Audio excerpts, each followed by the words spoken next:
Mobile addiction কিন্তু এখন শিশুদের মধ্যে একটি খুব কমন সমস্যা। জানেন কি এই মোবাইল অ্যাডিকশন শিশুদের মধ্যে কি কি এফেক্ট করে? আসুন এই ভিডিওর মাধ্যমে আমি সেই তথ্যই তুলে ধরছি। মোবাইল অ্যাডিকশনের এফেক্টের কারণে শিশুদের মধ্যে সোশ্যালাইজেশনের অভাব লক্ষ্য করা যায় এবং শিশুরা ইন্ট্রোভার্ট হয়ে পড়ে, লেস টকেটিভ হয়ে যায়, নিজেকে প্রকাশ করতে চায় না। তার ব্রেন ডেভেলপমেন্ট খুব স্লোতে হয়, যে কারণে ছোট অবস্থা থেকেই যদি শিশু মোবাইলের প্রতি আগ্রহী হয়ে যায় তার কিন্তু স্পিচ ডেভেলপমেন্টও অনেকখানি কম হয়। মোবাইল অ্যাডিকশনের কারণে শিশুরা কিন্তু ঠিকমতো চিন্তা করতে পারে না।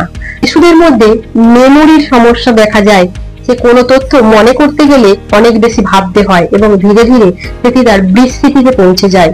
সে বেশিরভাগ জিনিসই ভুলতে শুরু করে, যে কারণে কিন্তু তার পড়াশোনার ক্ষেত্রেও ভীষণ রকম ঘাটতি লক্ষ্য করা যায়। মোবাইল অ্যাডিকশনের কারণে লার্নিং সমস্যা কিন্তু বর্তমানে সবচেয়ে বেশি লক্ষ্য করা যাচ্ছে। মোবাইল অ্যাডিকশনের কারণে আসলে ব্রেনের ফ্রন্টাল কর্টেক্স বেশি ক্ষতিগ্রস্ত হয়, যে কারণে শিশুদের মধ্যে সিদ্ধান্ত নেওয়ার ক্ষমতা, ক্রিয়েটিভ কিছু কাজ করার ক্ষমতা, চিন্তা করা, নতুন কিছু ভেবে ড্রয়িং করা ইত্যাদির ক্ষেত্রে কিন্তু ঘাটতি পরিলক্ষিত হয়। তাহলে বুঝতেই পারছেন এই মোবাইল কতখানি ক্ষতি করছে একটা শিশুকে ছোট অবস্থা থেকে। মোবাইল কিভাবে গ্রাস করছে একটি শিশুর শৈশব। সচেতন হন। ভিডিওটি ভালো লাগলে অন্যদের সাথে শেয়ার করুন। Follow for more.